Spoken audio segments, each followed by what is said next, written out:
In the early months of 1944, the situation looked calm, at least on paper. Maps showed stable front lines.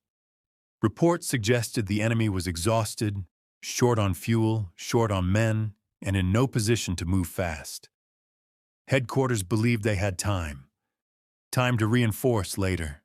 Time to adjust plans. Time to wait for clearer intelligence. Inside a temporary command post, officers studied charts spread across a long wooden table. Pins marked enemy positions exactly where they were expected to be. Nothing appeared urgent. Nothing demanded immediate action. A junior intelligence officer entered the room carrying a thin folder. The report inside was unusual. It mentioned unexpected movement, small at first. Supply units relocating earlier than predicted. Radio traffic that didn't match known patterns. Recon aircraft had spotted columns moving at night, carefully spaced, avoiding roads. The officer presenting the report hesitated. The senior commanders listened, but their expressions didn't change. They had seen reports like this before. False alarms, overreactions, misinterpretations caused by nervous analysts. One general finally spoke. "If they were preparing something major," he said calmly, "we would see it clearly. This doesn't fit their capabilities." Another officer agreed. Fuel shortages alone made any large movement impossible, at least according to everything they knew. The conclusion was simple. The enemy was repositioning defensively. Nothing more. The report was set aside. No orders were changed. No units were moved. No warnings were issued to frontline formations. The command believed delay was safe. Later that same day, additional signals arrived. Rail traffic had increased in areas thought to be inactive. Engineers were repairing roads that hadn't been used in months. Intercepted messages suggested strict radio discipline, something typically enforced before an operation. Again, intelligence officers raised concerns. Again, the response was measured, almost dismissive. "We'll review it tomorrow," one commander said. "There's no rush." That phrase would be repeated more than once. From the command's perspective, waiting made sense. Moving troops too early risked revealing intentions. Reinforcing the wrong sector could weaken others, and reacting to incomplete information had caused problems before. Caution felt responsible. Patience felt professional. But while headquarters debated probabilities, something else was happening far from the maps and tables. Units on the ground began noticing changes. Enemy patrols became more aggressive. Defensive positions once lightly held were suddenly reinforced. Roadblocks appeared where none had existed the day before. Frontline officers reported increased pressure, subtle, controlled, and deliberate. Still, no emergency orders came. High command believed the situation remained under control. They believed they still had time. What they didn't realize was that the window to act was already closing.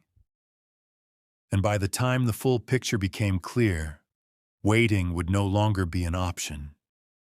By the next morning, the situation no longer looked theoretical. Field commanders were reporting direct contact, not isolated skirmishes, but coordinated probes along multiple sectors. These were not random attacks. They were measured, purposeful, and synchronized. For the first time, the report started to contradict the maps.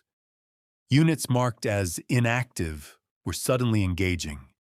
Areas labeled as low priority were under pressure. And most concerning of all, the enemy was not committing fully. They were testing, measuring responses, identifying weaknesses. Inside headquarters, the tone shifted. Officers leaned closer to the maps. Conversations grew quieter. Pencils moved faster across paper. Someone asked the question that hadn't been asked the day before. What if this isn't defensive? Intelligence analysts began piecing together what had been ignored. The nighttime movements, the strict radio silence, the repaired roads, the supply columns seen dispersing rather than concentrating. This wasn't hesitation, it was preparation. A revised assessment was drafted. It suggested the enemy was attempting something bold, not a limited action, but a wide maneuver designed to exploit slow reaction times. The implication was unsettling. If true, reserves needed to move immediately, but reserves were far away. Rail lines were congested. Fuel allocations were already stretched. Several key units were resting or refitting, not positioned for rapid deployment.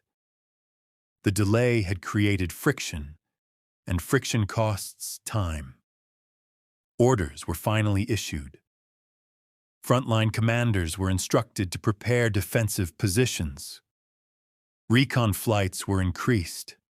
Messages were sent to units that had not expected to move for days, but execution lagged behind intent. Some orders arrived late. Others were misunderstood. A few never reached their destination at all. Meanwhile, the enemy's pace increased. Attacks intensified, still controlled, still probing, but now clearly designed to fix units in place. Each engagement forced defenders to commit more resources, reducing flexibility even further. Reports from the front became more urgent. We are facing organized resistance. They are advancing faster than anticipated. We need reinforcements now.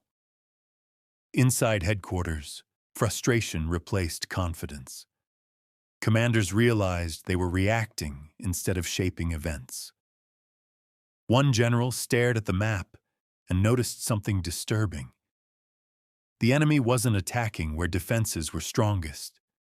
They were moving around them.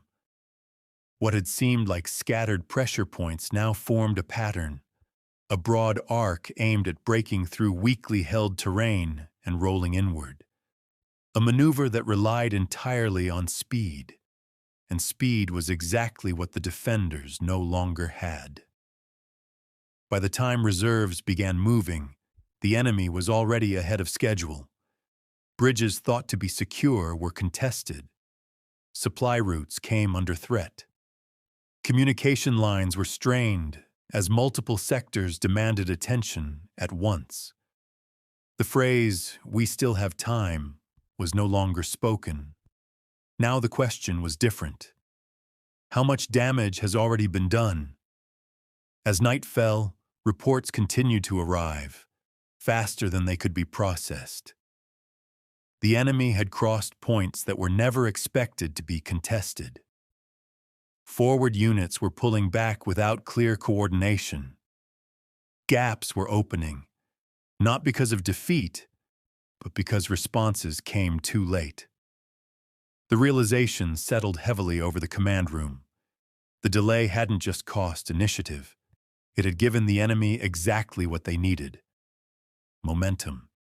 And once momentum shifts in war, it rarely stops on its own.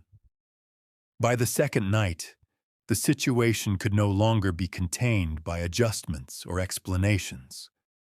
What had begun as delayed responses was now turning into structural failure. Frontline units were no longer asking for permission. They were reporting facts after they happened. Withdrawals, lost positions, broken contact. Not defeats in the traditional sense, but erosion, piece by piece. The command map was rewritten again and again. Markers were moved back. Arrows were shortened. Zones once labeled secure were quietly erased. No one said the word collapse, but everyone understood the direction things were moving. The enemy's maneuver had worked. By advancing where resistance was weakest and forcing reactions where defenses were strongest. They had stretched the entire front. Units that should have supported one another were now isolated by distance, terrain, and time. Orders were still being issued, but now they arrived into chaos. Some units received instructions that no longer matched reality. Others were ordered to hold ground that was already compromised. A few commanders made decisions on their own, not out of defiance, but necessity. Communication lines failed intermittently. Recon data arrived too late to matter. Coordination between sectors became guesswork. The most dangerous moment came quietly. A breakthrough wasn't announced with explosions or dramatic reports. It was noticed when a staff officer pointed at the map and asked a simple question. "Who's covering this area?" No one answered. The enemy had slipped through a gap created by hesitation and delay. Not because defenses were weak, but because they had never been reinforced in time. Attempts to seal the gap failed. Units sent to counter the advance arrived piecemeal. Supply shortages slowed movement. Air support was redirected too late to change momentum. What followed wasn't panic, it was resignation. Commanders understood that the battle's outcome was no longer defined by tactics alone, but by earlier decisions, or the lack of them. The enemy continued forward, no longer probing, no longer testing. Now they were exploiting. Positions that should have held for days fell within hours. Retreat routes became congested. Equipment was abandoned, not destroyed, left behind in the rush to avoid encirclement. Inside headquarters, the tone was subdued. There were no raised voices, no arguments, only short exchanges and long silences. The realization was complete. The enemy hadn't won through superior firepower or overwhelming numbers. They had won time. Time to prepare. Time to maneuver. Time that had been freely given. By the time higher command acknowledged the scale of the situation, options were limited. Reinforcements would arrive, eventually. Counterattacks would be planned, carefully. But the opportunity to prevent the disaster had passed days earlier. One officer summarized it quietly, almost to himself. "We weren't outplayed. We waited." In the aftermath, reports would focus on movements, units, and decisions. But the real failure had occurred long before the first shot was fired, when warnings were discounted, when urgency was delayed, and when confidence replaced caution. History would record the outcome as a battle. Those who were there understood it differently. It was a lesson, not about bravery or strength, but about hesitation, and how in war, the cost of waiting is often higher than the risk of acting too soon.